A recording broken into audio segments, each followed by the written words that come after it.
Estamos começando o Contato com a Propaganda, uma iniciativa do programa Grandes Nomes da Propaganda e da Universidade AMB Morumbi.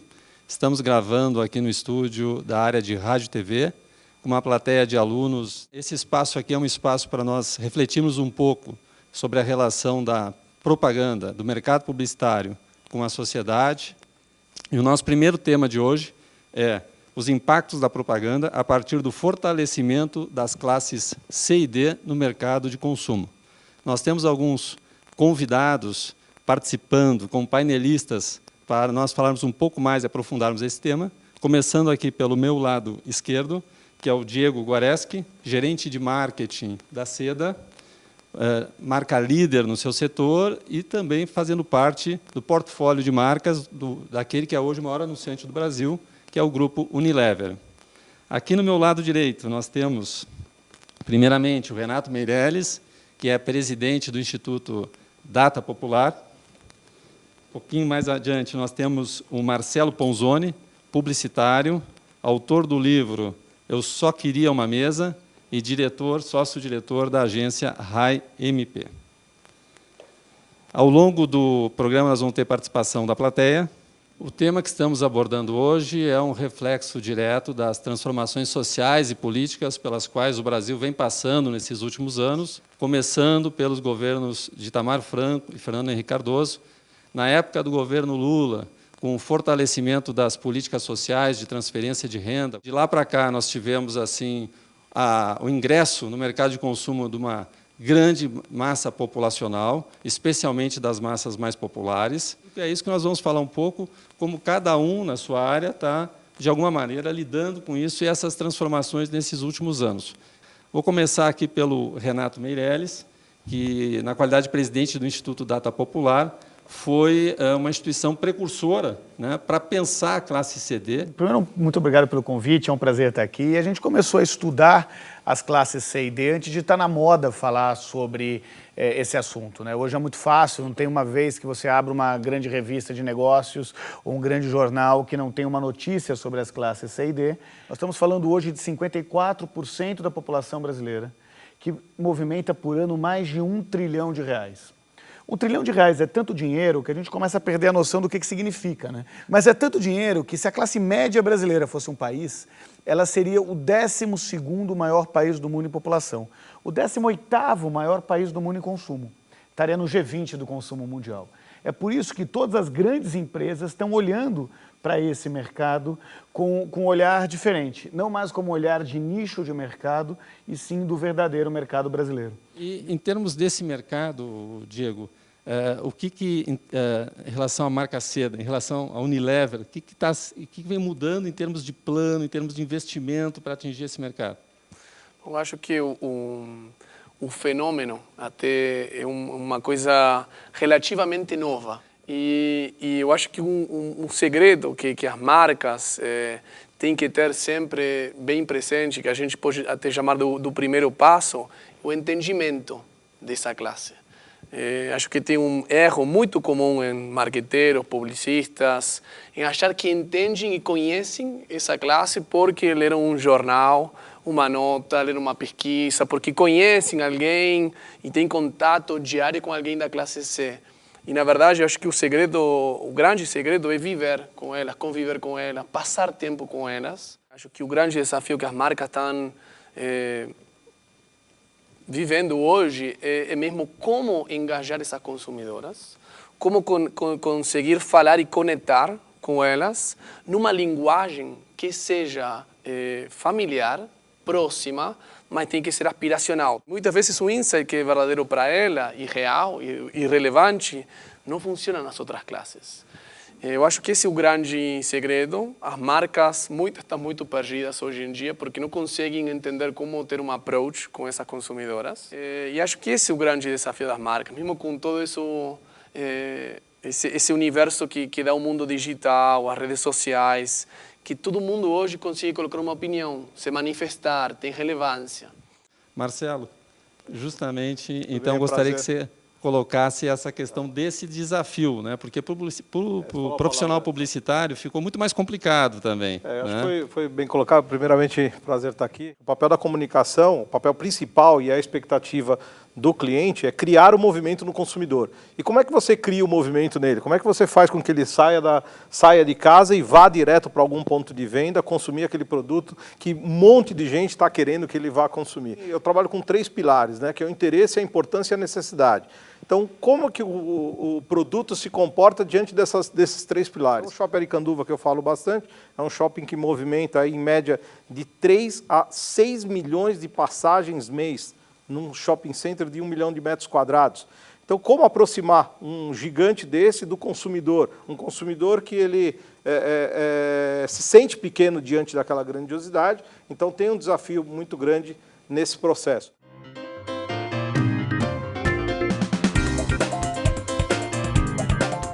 Nós temos também a participação do jornalista e publisher da revista Home Theater, Orlando Barroso.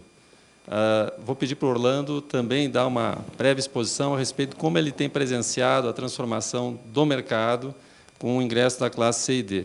E, imagino eu, numa revista que por muitos anos acompanhou a mudança tecnológica, possa ver o quanto esses produtos, que antes eram, de certa maneira, exclusividade de uma elite, hoje vêm alcançando um público mais amplo. Orlando, queria ter um depoimento teu a esse respeito. É interessante esse assunto, porque a gente conversa muito entre nós, a equipe que faz a revista, e mesmo com pessoas do mercado. Quando nós começamos há 16 anos atrás, 17 anos atrás, 1996, as pessoas nem sabiam falar a palavra home theater, né? A gente ouvia muito home teacher. É um item muito disseminado. Eu já vi várias pesquisas que indicam que é um sonho de consumo da classe média, né? E hoje a classe média está nesse processo de imigração, como já foi comentado aqui. É natural, então, que surja esse desejo de ascensão, até um símbolo de status, né, de ascensão social. Hoje essas pessoas estão tendo a oportunidade de viajar. Eu acho que é mais um símbolo, né, dessa ascensão que a gente está observando no país, na economia do país. Renato, não necessariamente significa adquirir qualquer coisa, né? Olha, aliás, o maior erro que alguns clientes nossos tiveram é achar que qualquer produto vagabundo e baratinho serve para conquistar a classe C. Por que isso não acontece na prática? Porque quando você sua muito para ganhar o seu dinheiro, e isso acontece em todas as classes, mas quando você tem um orçamento mais limitado, o risco do erro é muito maior, ou seja, você não pode errar, você não tem grana sobrando. Vou dar um exemplo de um produto muito simples, que está presente em praticamente todas as casas do brasileiro, que é arroz.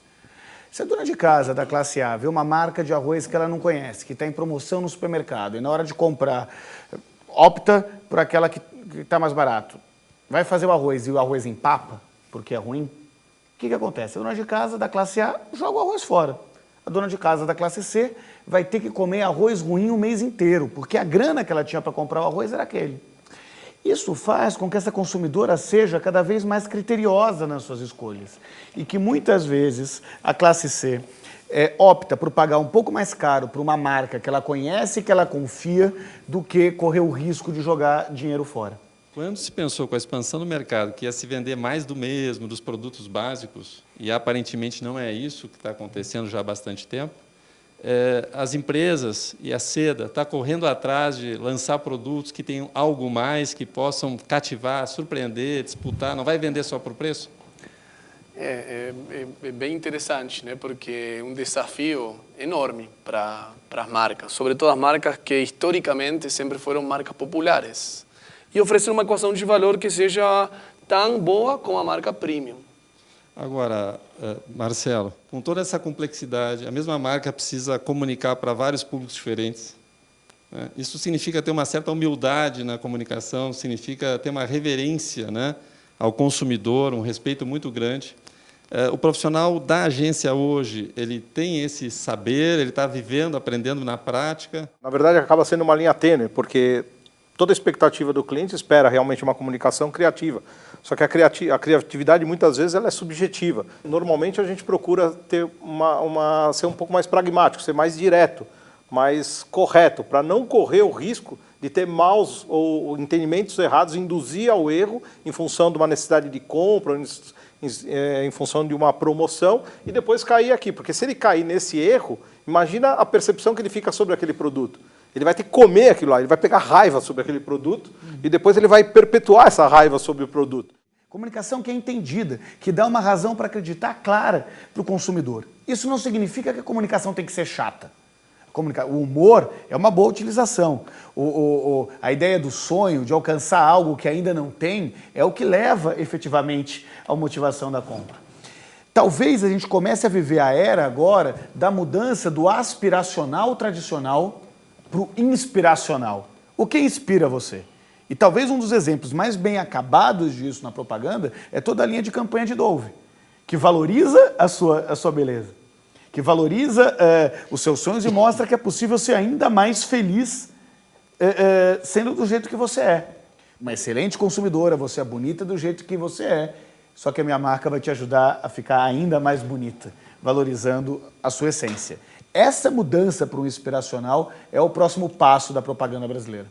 Recentemente eu li, por exemplo, que a questão da Luísa Trajano, presidente do Magazine Luiza, eu vi que ela, ao receber executivos da Samsung Internacional e outros fornecedores dela, a primeira coisa que ela faz é levar para fazer um tour em Heliópolis. Ali tem um aprendizado, porque você vê as pessoas na rua com smartphone, você vê as pessoas com bons produtos. Mas me parece que esse aprendizado que ainda está em curso. Você acha também, Diego, isso? Sim, eu também passei por ele.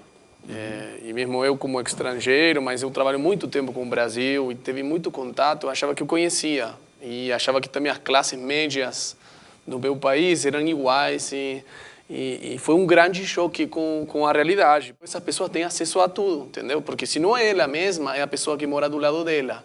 E tem uma coisa que é ainda muito característica dessas classes, que são muito solidárias. Quem é essa pessoa que me dá vontade de ser, de me parecer?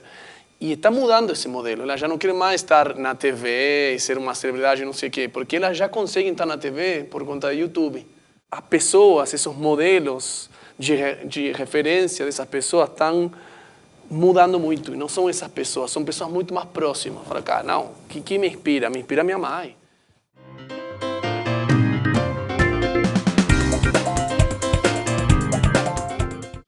Renato, você percebe esse movimento, essa movimentação dos investimentos para o Nordeste sendo a bola da vez, onde se percebe que pode ter expansão de mercado?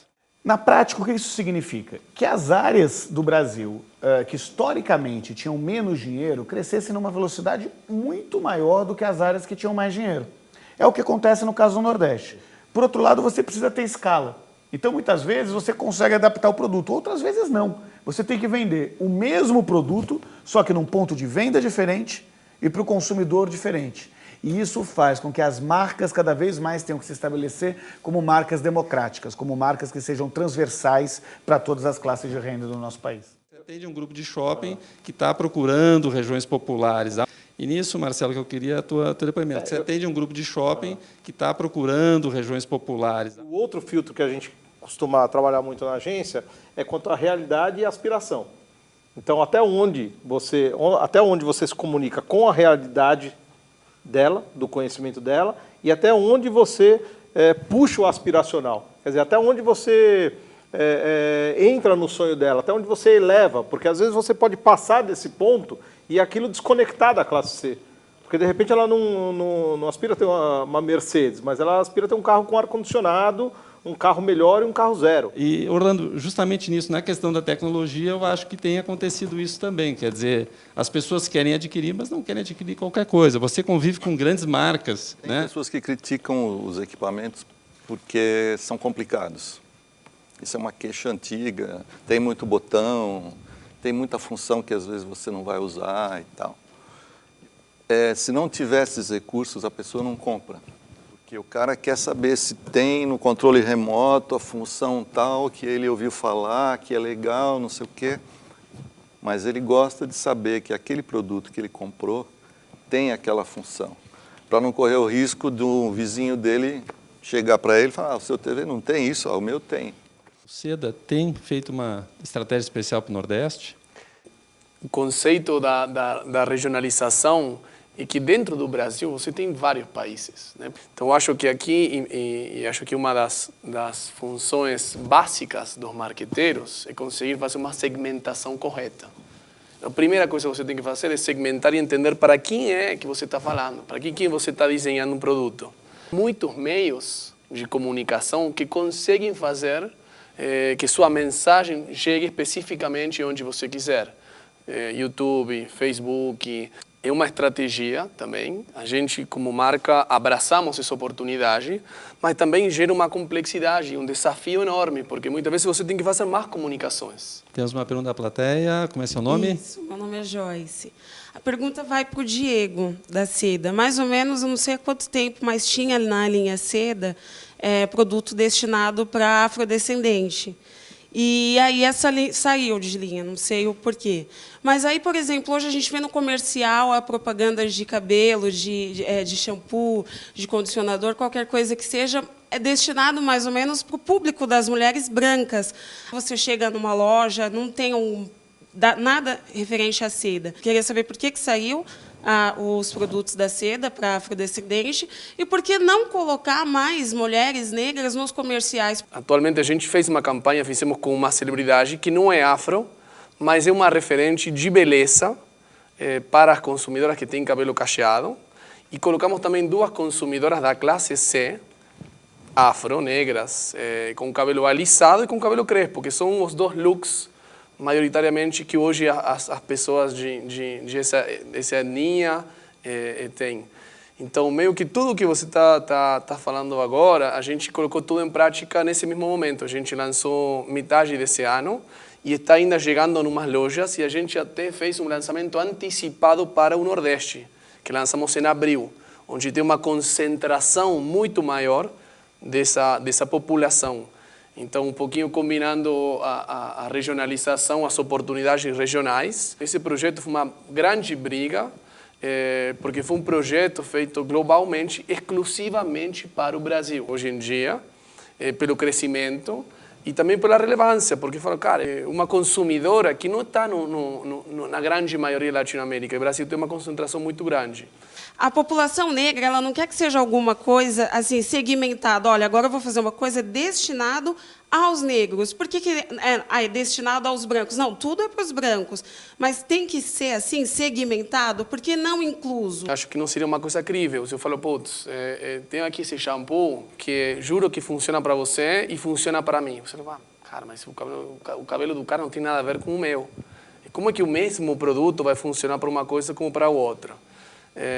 De fato, as comunicações boas, e quando você consegue desenhar um produto bem desenhado, o que você tem que conseguir é uma appeal, uma aceitação completa com o seu público-alvo e uma rejeição das outras. Então, eu falo, cara, você está fazendo um trabalho muito bom, porque se você lança um produto especificamente para pessoas de cabelo crespo, de descendência afro, e a menina que tem o cabelo loiro, é branquela, te compra, tem alguma coisa na sua comunicação que está errada.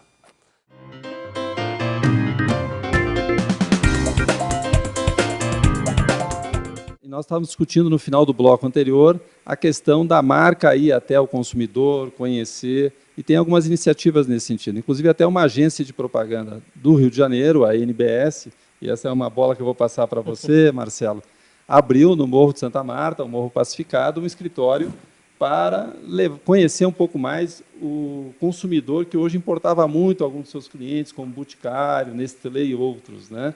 E é interessante, o Shopping Aricanduva está numa região onde tem, praticamente a Zona Leste representa quase um terço da região de São Paulo, são 4 milhões de habitantes, frente a 12 milhões aí na capital central. E a gente percebeu que ele está num momento muito oportuno em função do Itaquerão, de trazer a Copa, e isso mexeu com o orgulho dele. Então, a hora que a gente começou a conversar com ele, a gente percebeu que a palavra orgulho aparecia o tempo inteiro. Hoje nós temos orgulho de ser da Zona Leste.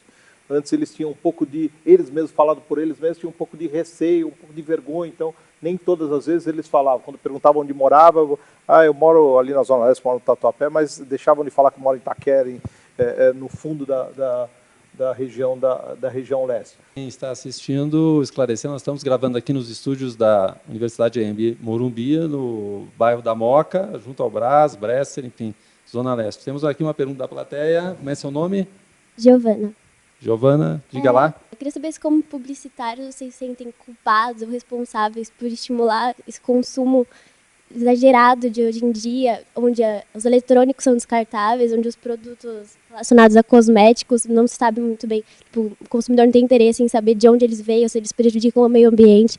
Essa geração de dívidas, onde muita gente, o consumidor que vai dividir em várias vezes, ele vai ter problemas financeiros com isso.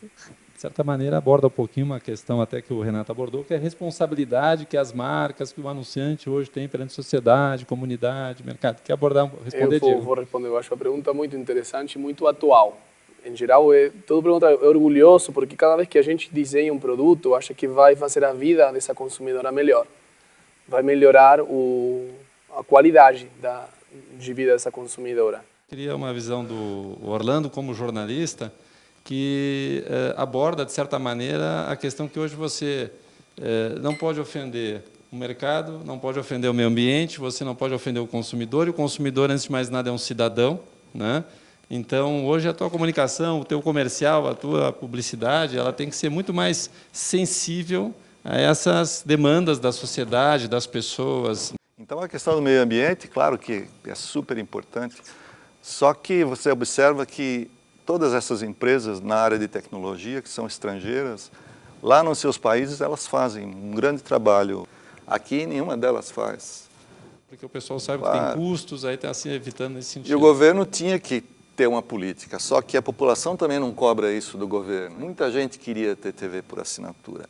Passou a ser um objeto de consumo. Tem que escolher alguma coisa que vai tirar da lista. E aí muita gente começou a cair fora, uma reversão de expectativa. Aconteceu muito isso que o Marcelo comentou, quer dizer, o cara nunca tinha tido esse produto. Então ele experimentou, só que aí ele viu que não podia pagar. Tá, vamos partir para a pergunta da plateia, por favor. Sim. Oi, meu nome é Cristina. Diego, quando a Seda lançou aquela linha que eram os cabeleireiros que assinavam, né? Eu queria saber por que vocês buscaram tantos cabeleireiros lá de fora. E para o Marcelo, eu gostaria de perguntar o seguinte, vocês têm a estatística das lojas, das redes de lojas lá do Aricanduva? Assim, a gente coloca como um fenômeno, é o maior shopping da América, em 25 anos ele se tornou o maior shopping da América Latina. Tem 6 lojas do McDonald's dentro do complexo. Magazine Luiza é a loja modelo. Vamos supor que passam 5 milhões de pessoas lá. Então tem 7% de público A. 7% de 5 milhões é muito mais que muito shopping classe A. O Outback foi para lá, abriu faz 2 meses e está explodindo. A loja que mais vende tênis acima de R$1.000 é no Shopping Aricanduva. E as pessoas, os meninos compram e fazem carnês lá de 10 prestações de 100 e pagam direitinho. Grandes lojas de São Paulo têm o Shopping Aricanduva como laboratório de lançamento e experiências. A resposta do Diego. Sim, também para conseguir explicar um pouquinho por que a marca tentou se movimentar nesse segmento mais relacionado com salões, com cabeleireiros, tem que entender um pouco o contexto socioeconômico nesse momento. Isso foi no ano 2008, 2007, por aí. E começaram a entrar muitas marcas novas no segmento de cabelos e de beleza. E Seda era a marca histórica das brasileiras, da classe popular. E a gente precisava fazer uma mudança significativa dentro da marca para conseguir levar a marca nos novos patamares de qualidade, de aspiracionalidade. E também porque a mulher tem uma insatisfação permanente em termos de beleza. Por que a gente escolheu só desses expertos, que tem um de Japão, outro de Londres, outro de Paris, outro dos Estados Unidos, e tinha um do Brasil? Pode ter uma mirada positiva ou negativa, porque Seda, por mais que pareça uma marca das brasileiras e do Brasil, é uma marca global, que está presente no mundo todo. Então, esse projeto foi desenvolvido globalmente e o Brasil conseguiu a relevância suficiente para que um dos expertos que co-criavam os produtos seja brasileiro. Ok, mais uma pergunta aqui da plateia. O déficit que as empresas têm, por exemplo, tem muito fã de classe C e classe D, tem que falar meio que de produtos piratas e segunda linha, que também dá muito prejuízo para as empresas. Por exemplo, quem nunca ouviu falar do GatoNet, que é aquele gato que eles faziam na TV a cabo? Então tem esse problema. O que isso acarreta nas empresas tipo, que têm reconhecimento, que não são produtos piratas, tipo Philips, como você citou, iPhone e essas outras empresas? É uma preocupação constante. Eles gastam muito dinheiro para combater a pirataria, né? Mas, de novo, eu acho que a resposta está ligada na pergunta anterior. Quer dizer, isso depende muito de um esclarecimento melhor do consumidor, né? Dificilmente a pessoa vai resistir à tentação. Agora, a maioria das empresas sempre brigam assim, como dando murro em ponta de faca, né? E eu acho que pesa muito aí a postura do consumidor, né? No Brasil, infelizmente, ainda tem muito essa cultura do levar vantagem em tudo, né? A famosa lei de Gerson. Marcelo, vou te pedir umas considerações finais. Queria fazer alguma consideração para finalizar? Você vê como, assim, lá no comecinho que eu falei sobre importância, interesse e necessidade. A Apple consegue 30, 10, 10, 10.